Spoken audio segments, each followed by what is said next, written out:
All right, everybody, welcome back. We are here again with Jack Burns, Public Affairs Specialist for Arizona with the Social Security Administration. And one of the most important topics that you can watch, scams and fraud going on out there. They're increasing tenfold all over the board in every category out there, thanks to AI, is my theory. AI is making it more prolific and easy to come up with some of these scams. So wanted to spend this time and just talk about the different scams that are going on, how we can avoid them, what we can do about them, all that kind of stuff. So Jack, thank you so much for joining us. What's going on in your end of the world as it pertains to these scams and fraud? What kind of activity are you seeing over there? Yeah, well, thanks for inviting me, Scott. This is not a new topic, but I think it's good to stay up to date on some of the scams that are out there because, well, number one is we don't want to fall victim to a scam and lose money, or we don't want to lose our personal information. Number two is, just from a personal standpoint, I think it's kind of interesting to try to outsmart these clowns out there that are trying to, scam us. So I think from that angle alone, we've got always a lot to talk about. But there are some scams that are more prevalent right now that Social Security will want to tell you about, and we can give a few of those examples here. But before I do that, I think it's important. First of all, a scam is not something unique to Social Security. It could be IRS, it could be Medicare, it could be, a lot of different services out there are services people need. So that's where the scammers go. That doesn't it's not surprising. But the bottom line for Social Security is Social Security is required by law to notify you by mail, and that's paper, traditional USPS, good old fashioned mail, that there's going to be some type of change to your benefit. So that's number one. If you receive a call, you can err on the side of just assuming that's not Social Security. That's not going to do you any harm because Social Security has to notify you by mail before they change anything in your benefit. So if for some on some rare occasion there was going to be a pause or a stop in your benefit, they would need to send you a letter explaining that. So the phone call wouldn't be the warning that your benefit's stopping. So that we can just get that right off the bat. I think that puts a lot of people at ease. The other thing to consider is Social Security really doesn't have the time, and we've talked about this, Scott, but they don't have the time to make these sort of um, out of the blue, on a lark type phone call. Hey, by the way, we were running through some Social Security records and we found out that yours is flagged, and we're going to have to freeze it up if you don't cooperate here and get us some information. They just don't do that. They don't have the time or resources. Yes, they secure your account. They do everything possible to keep that information secure and private, but they don't, call you and tell you that you need to help them out to unfreeze your account or anything like that. Or there's no problem with your account is a common line I think these people use. There's a problem with your Social Security account. Well, yeah, that would be concerning. I would want to respond to that. I think it would be normal to want to respond to that, but they do it by USPS, traditional mail, and they wouldn't typically be contacting you unless you got benefits. So my rule of thumb is, unless you contacted Social Security recently and you're engaged and you're requesting something, there would be no need for someone to make that phone call. And agents generally, if they can make a quick phone call to you because you've already applied for benefits or you've requested something and they're trying to clarify the information or help you, yeah, I think we could say we're using the telephone still. The telephone still is a method of communication.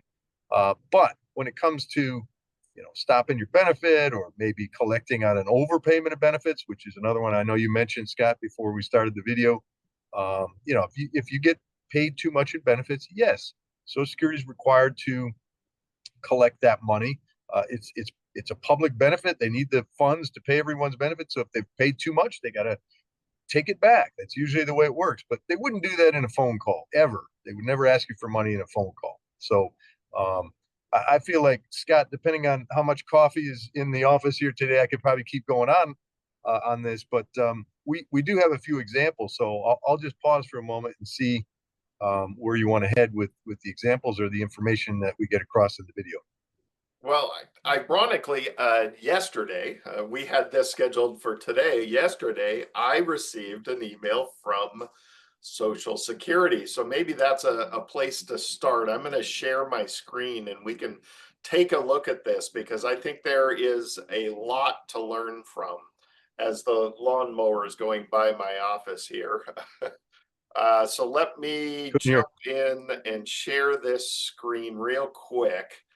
So this is the email I received, and luckily I'm well versed in this world. I have done lots of education on frauds and scams, especially in the retiree world, and so I received this and knew right away to ignore it. But the funny thing is that's my reaction. Period. Whether it's real or not, I don't trust it, and that's something that I always want to make sure people understand is that whether it's an email, a phone call, a piece of mail received, because especially with AI, I think that some of these mailings that we receive are going to get better and better and more realistic as well. So I do think we just have to have a skepticism. And although I notice little details in this, it shouldn't matter. So when I say it shouldn't matter, I noticed that this came from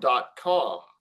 When I know Social Security is .gov, but you look at the email address it came from, service@ssa.mysocialsecuritycenter.com. Well, I know that doesn't pass muster for me, but it also came to an email address that I've never handed out to anyone ever. It's basically a back end email address for website stuff, and it's just a generic email on a business account. So I conclude one of two things this email is trying to do. One, if I click on a link, one thing that these emails will do is download in a hidden manner. You won't even know it's downloading. Sometimes you click on it and it does nothing. That's a scary hint that it may be downloading a virus software onto your computer to steal its information, or there's various other scams that they can do with that software as well. But the other one is taking you to a spoofed website, a fake website that then asks you to log into Social Security. And that's how they're going to start getting your information. We need to verify you are who you say you are, what's your Social Security number, birth date, all that kind of stuff. And they start taking all your information from you by just simply doing that. And I thought it was interesting that a lot of this information was accurate, trying to create an air of this is a real email. Like I checked the phone number. The phone number was even real, and so that's kind of a new little wrinkle. Usually it's fake phone numbers, and I say never call a phone number in there, and I still say that. But the point, especially for emails, is don't click on links. If this email was real, then you should be able to separately go to the Social Security website, which is it ssa.gov? Is that what? Yes, ssa.gov. So you independently open a web browser, go to ssa.gov, and strangely, as this email even tells you to do, the message center in there will have your message in it. So there's really no reason to click on this email at all. And there's never a reason to call the phone number. If you need the real phone number, the only website you go to is ssa.gov. So to me, email scams are easy to avoid. Just never click on links and never trust phone numbers. It's really that simple. So unless you're engaged in a conversation with somebody over email or anything, then there shouldn't be any reason to click on this stuff. So I thought it was interesting that just yesterday I did receive this email and it made it through two spam filters, which I found very surprising. I have cybersecurity on my email, and I have the traditional spam filter on the email itself, and somehow this made it through. And it actually may be my cybersecurity company testing me. Ironically, they have done that to me before. So That's a good policy. Yeah. yeah, so these are very common. I'm going to unshare my screen because I know you have a lot of examples as well, and you're going to kind of go into some of the most common problems that we see out there and types of scams. I know we talked about people impersonating the Social Security officials and things like that, and it's getting real scary. So why don't you take over and tell us about all the major scams that you're seeing there at the Social Security Administration? Yeah, no, I'd be happy to do that. So, one of the things I think is I wanted to mention here as well is you mentioned impersonation, imitation, imposter. I mean, whatever term you want to use, the bottom line is the information is out there, right? If you want to learn about your taxes, your income taxes, you go to the IRS website. They've got the information there. Where there's public information, there'll be a scam because it's not hard to copy a logo. And as you'll see here, sometimes they can even get a hold of an ID from an agent from one of these agencies, make a really good copy of it, and try to compel you that way. So they'll just keep getting, I would imagine, just more and more sophisticated with their impersonation or imitation. That's just another component of all of this. But we talked about how many people the number of people that fell victim to scams in 2024 went up 25%. So more people are falling victim to these scams. And I think the number was around 15 to 16 billion dollars in 2024 was lost due to these scams. And we're not talking about specifically Social Security, but in general, scams. And the majority of these scams are where someone is impersonating someone from one of these services or agencies, and the person fell victim because they said, "Oh yeah, that, like you said, Scott, that looks like Social Security. That I'm used to seeing that logo. I'm used to seeing the sort of the layout or look of the website or web page that they're sending me to." So yeah, I'll go ahead and lock into a few of these examples here. The first one, just to frame it here, is claim your benefits, right? So if you're like, in your early 60s, mid 60s, maybe you kept working a little longer, you didn't take Social Security right away. What's on your mind all the time? When am I going to collect Social Security, right? So if you look here at this scam,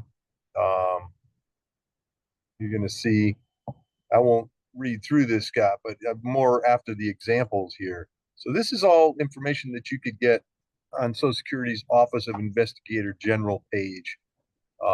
And so I think we have the website. Yeah, there it is, ssa.gov. And then you would, I think it's /OIG, Office of Investigator General. But at any rate, first one is claim benefit scam. So you're going to be in a situation where you're going to see, see if I can make this a little bit bigger just so we could see it.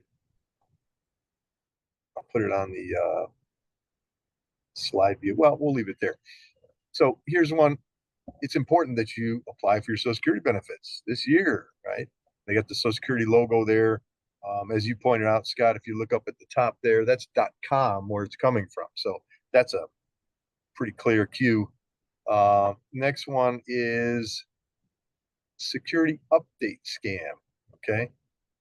So the scam is asking people to download a utility tool to update their Social Security account or record. And so you're like, yeah, Social Security is important to me, so I'm going to follow these instructions. Well, don't do that. Again, the email address that this is coming from is .net, and Social Security is ssa.gov. Anything you get from Social Security is ssa.gov domain, right? And you will get an occasional email from Social Security, right? Once a year, if you're still working, you'll get an email reminding you to check your Social Security statement, right? Because we want to check our Social Security statement, make sure all of our salaries over time are showing up there. That's what they use to calculate the amount of our benefits. So we want to be able to check that annually. Maybe you'll get an occasional email from Social Security with something, maybe there's a new service or an update to how you can access your My Social Security online account. So they may be just notifying you of that. It's a do not reply type of email. It doesn't ask you to click on anything. So my point is, yeah, you may get an occasional email from Social Security from ssa.gov, and it may be just informing you of something. It's not asking you to engage or click on anything. That's not the way they set those up.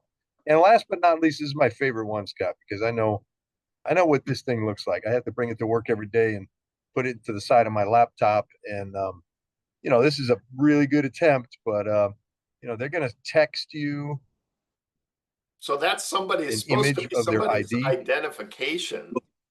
That's crazy.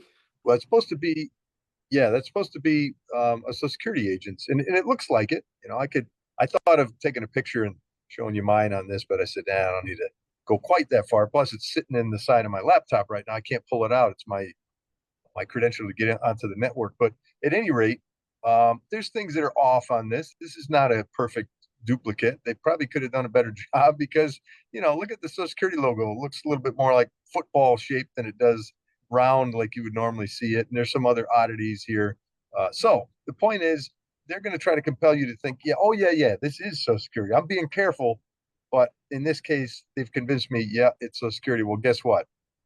You're going to have issues here because what they're asking for on this particular scam is update. So they're trying to have you, and I already mentioned that, they're trying to get you to update your online account. The last one here is, again, you look at that email address this is coming from. Yeah. I think I went backwards, Scott. I'm sorry. Well, yeah, and I'm you not can doing this spoof the way any I'd like to. email address, but when you're trying to be careful and ask for somebody's identification and they give it to you, that's pretty scary. So we have to avoid this stuff and just be skeptical at all times. You can always independently call Social Security, and you can always independently log on to Social Security from whatever it is you're being solicited from. So we can't even Yeah. trust an ID anymore. Right. And you mentioned how sophisticated or how lifelike, whatever the realistic some of these things look. But I would say this: the working with investigators and the folks that do more of the law enforcement side of Social Security over the years, the one thing that I've heard that stands out among all the other advice they give is talk to someone before you take action on something. Right. So I could come up with countless of examples of cases where someone avoided losing a whole lot of money. And people, we just got finished saying, people are losing millions and billions of dollars to scams every year. Just pick up the phone and call someone even, right? Call a family member, call Social Security if you feel more comfortable doing that. But talk to someone before you take action, because social isolation for folks in their retirement years is one of the main factors in why people fall victim to scams, because you're by yourself, you're focused on a particular topic like Social Security, and you start getting into it. And if you had just picked up the phone and said, hey, neighbor, hey, fellow retiree, have you seen anything like this? They'll probably tell you they have. This stuff is pretty prevalent out there. So yeah, I'll stop there, Scott. Okay, if you want to drop your screen share and we can go back to just you and I. There you go. Yeah, my dad has started calling me, hey, have you seen this one? Hey, have you seen this one? So he is starting to do that, and we certainly get it from our clients on a regular basis. We get, oh, I would dare to say even one call a day from clients saying, hey, is this real? What should I do with this? And it's pretty normal out there. So one of the things I've noticed across the board for pretty much all of the scams out there, urgency is created in a lot of cases. They're trying to get you to react, to click on something, or to pay, or to fix things. So some of the common Social Security scams, and again, it's not unique to Social Security, but there are scams out there threatening to suspend your Social Security number, and I've had several voicemails on my phone saying my Social Security number was involved in a scam or in a crime or something like that, and they're going to suspend it. So that one I've heard of out there. We have to be very careful about that. That creates that urgency that we need to be cautious of, right? So across the board, all the scams, if there's urgency to react right here and right now, that's a sign of a problem. Absolutely. And if you think of it, you could even try this if you happen to be engaged with a scammer. I try to just not even take those calls so you don't have to get into it. But if you do get in that situation where you think you might be with a scammer, just try this one out. Hold on a second. Let me put you on hold. I just want to call my son real quickly and talk to him about this. I'll be right back with you. If you see the way that person reacts to be resistant, they're trying to keep you there. Or on the other side of that too, we always tell people related to Social Security scams, if anyone is pressuring, threatening you, you know that's not Social Security because let me tell you real quickly, the agents that have to call people for their retirement claims, right? They do have to ask questions that identify that person to be able to take their application, right? And there are usually 5 or 6 identifying questions, hopefully questions that only that person knows. And so that's pretty intrusive if you think about it, right? Some people at that point will be like, well, wait a minute, I have to answer all these questions. How do I know it's you at Social Security? Well, that Social Security agent should respect that person's reaction and say, well, let's have you call back or I'll call back again. We'll verify some information so that you're more comfortable. The Social Security agent will never pressure, threaten the person to complete whatever action they're requesting in the moment, as you said, Scott. If the person that wants to get it done right now, right here, right now, as they say, that's a sure tell sign, red flag that there's something going on there. So I always, if I speak to a group of seniors or retirees in a community, I'll always say, just ask them to hold on for a second, call a relative, and you'll be right back with them. And I guarantee you that they're not going to react well. They're not going to like that. Yeah, that's funny. I actually have a list in front of me of things Social Security will never do, which the first one on there is threaten you with arrest, legal action, benefit suspension, bank account seizure. Okay, so just as you said, Yep. they're not going to be threatening if they are calling you. And I actually had engaged with Social Security because I did get the notification, hey, go check your account, your earnings and all that. So I independently went and logged into Social Security. And I actually noticed that one year I had zero income. And I'm like, well, that doesn't make any sense. So I did engage with Social Security. And so um, as you said earlier, it's good to understand that Social Security will be active with you if you are active with them. Right. You Whereas initiated it. out of the blue, they're not going to just call you and start threatening you for any reason whatsoever. Well, I will say, Scott, my friends that work in the Office of Investigator General that get to carry a firearm, if they find out you've been stealing Social Security money, man, I'm not Oh sure yeah, they they're want to coming get after you. a little bit.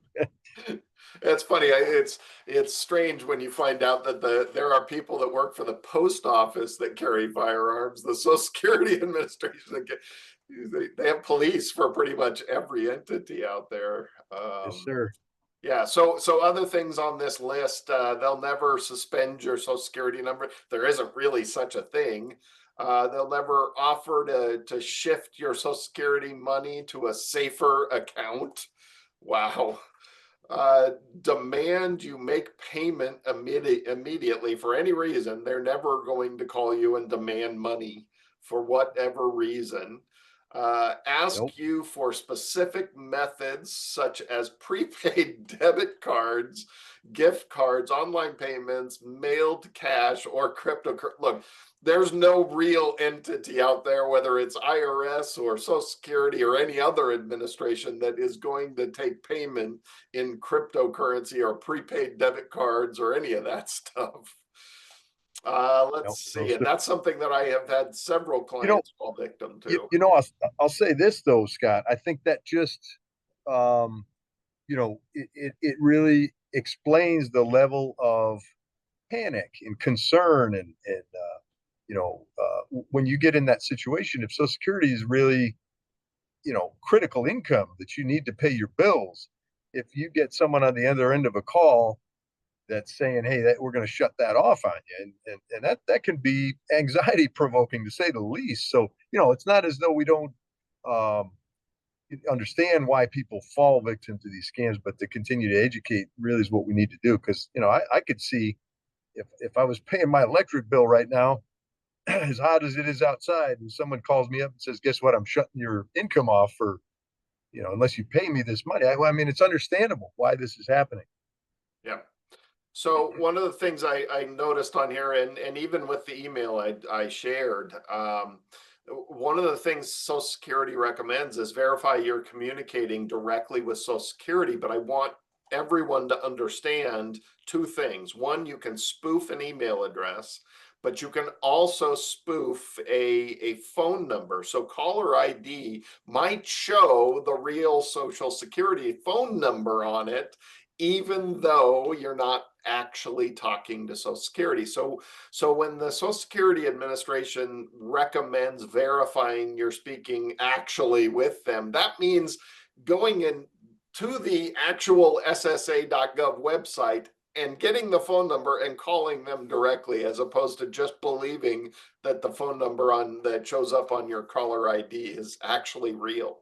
And so we have to be careful about that. Spoofing means they can make it look like it's coming from the right place, but it may not actually be doing that. So very common Sure. problem I see out there.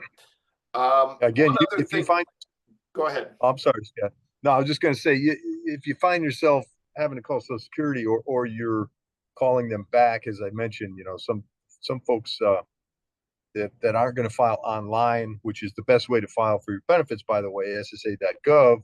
Go to the apply button there right on the homepage at the top, and that's where you would file for your Social Security benefits. But if you don't, for some reason, you're in that phone conversation doing the application over the phone, which is still acceptable. It's still a valid way to do your application. You may not want to take that call initially.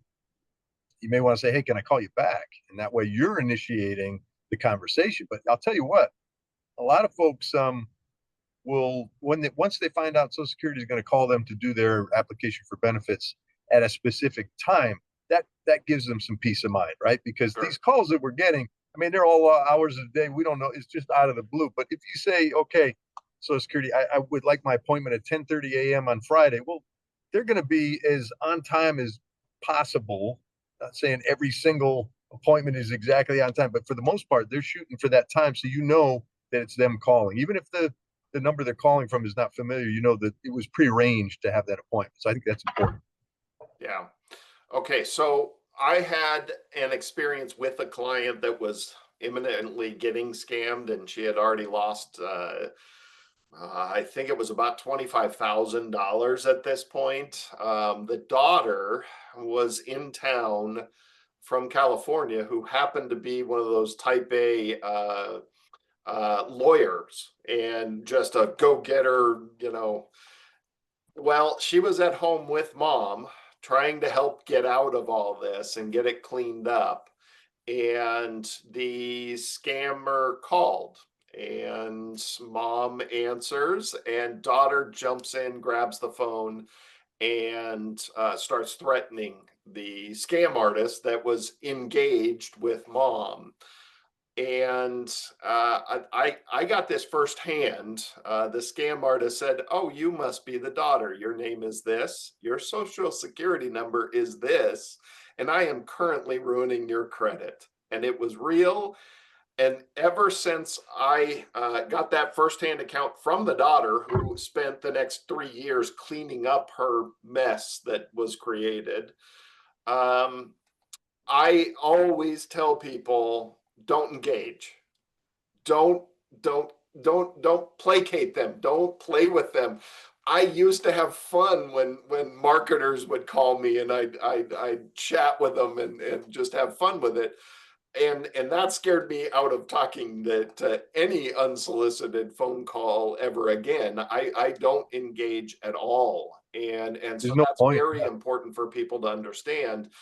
The dark web has lots of your information out there in pretty much everybody's case, and scam artists can use some of that information to get more, to get what they need to complete their scam. And so just don't engage. Be careful, please, please. Always get always initiate the phone call. Don't receive the phone call without skepticism in cases like that. Does that seems like a good plan going forward for everybody, right? Don't engage. If you need to get something from Social Security, then get the phone number from the legitimate website and call them yourself. Yes, sir. Absolutely. And if you noticed, anybody that follows the Social Security news with all the news we have, I'm not sure that's happening a lot, but if you noticed, recently there was information that came out from Social Security that they will not allow you to call them even to change your bank account. You have to do that online where your identity has already been proven through that registration process. You got to take a picture of your driver's license, take a selfie. You've got to enter all of this information. They have to be absolutely sure it's you to have an online account. So you can get certain services through that online account because your identity's been proven. But otherwise, if you're going to call Social Security today and say, hey, I'm changing from Wells Fargo over to my credit union, and can you make that change? They're going to say, we'll be happy to help you. When can you come to the office in person with your driver's license? That's the way we're going to do this. So that wasn't the case. We turned back the clock a ways, but that is the case now. And that may not be convenient, but guess what? I think we could all agree that whatever measures we need to take to prevent fraud in this world we live in are going to be absolutely necessary and probably more common from this point forward. Yeah. Yeah. Well, I have a personal story I won't tell on that. That's a family thing that had happened. And we witnessed how difficult it was to change bank accounts on Social Security payments. So I definitely have seen that firsthand. Okay, so things we can do to protect yourself from scams. Well, don't act on impulse.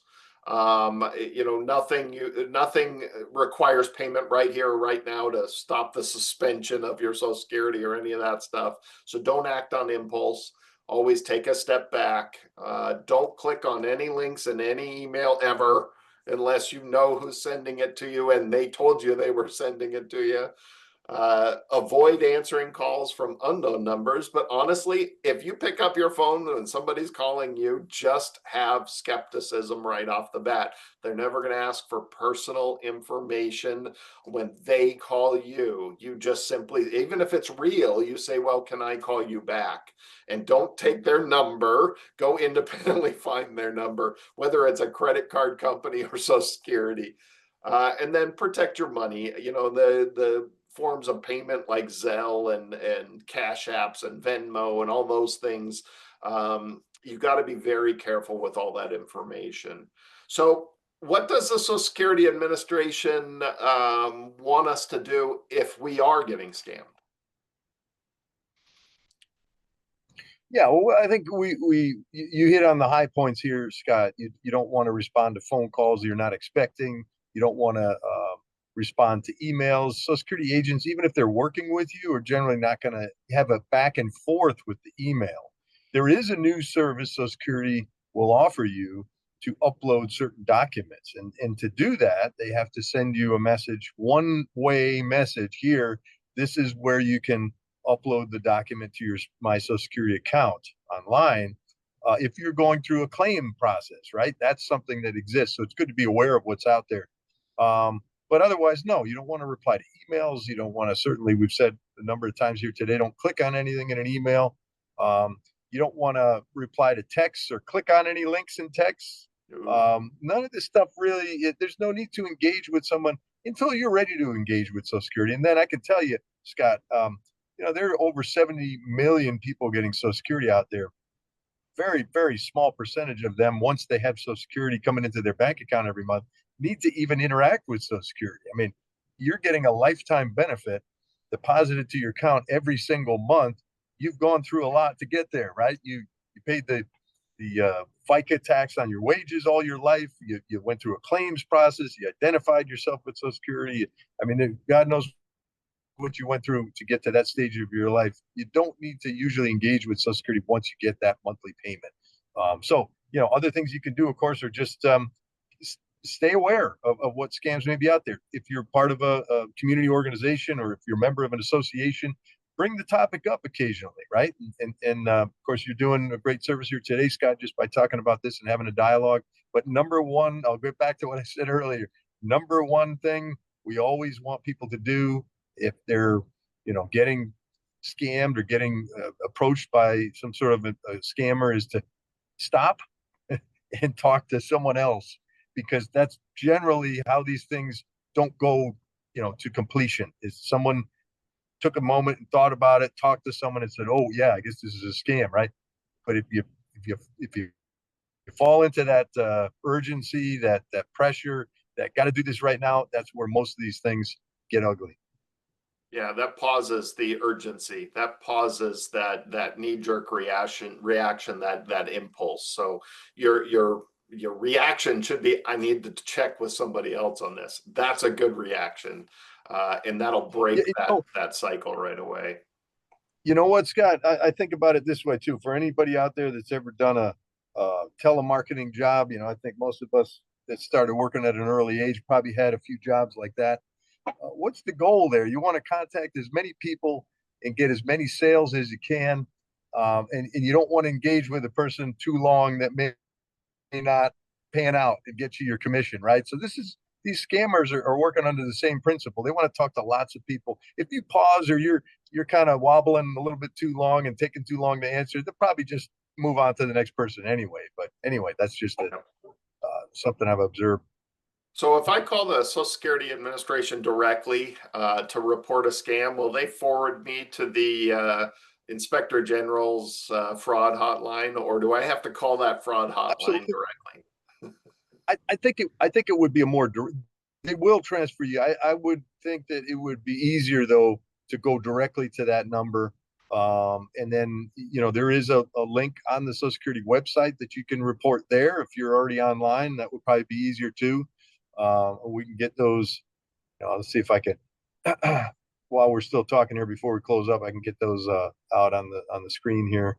Yeah. But yeah, I think if you call the main number, they will get you to a line where you can report the scam, and they do. And the other thing about reporting scams is that it isn't just that you're reporting your scam or the fact that you were scammed.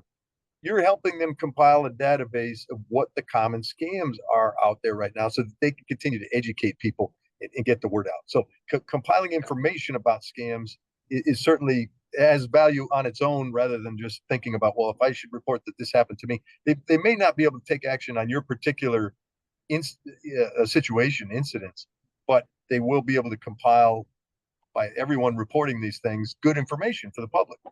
Yeah, yeah. Well, and the FTC, Federal Trade Commission, has identitytheft.gov as well, and that's Yes, usually where absolutely. I We didn't even direct get there. people. They have tons of resources on there for everybody, and it's not just specific to Social Security. It's all the fraud that's going on out there. So that's an important website, identitytheft.gov.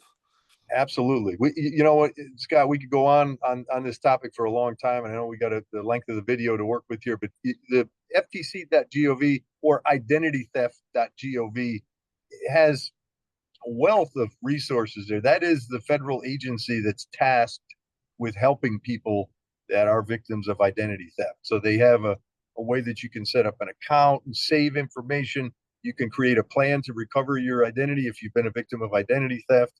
I try not to talk too much on the identity theft side, because that's a whole nother topic, but certainly uh, identitytheft.gov has formatted letters that you can send to vendors or companies that you need to communicate with, that you think may have your information because of a identity theft situation. So there's tons of resources there.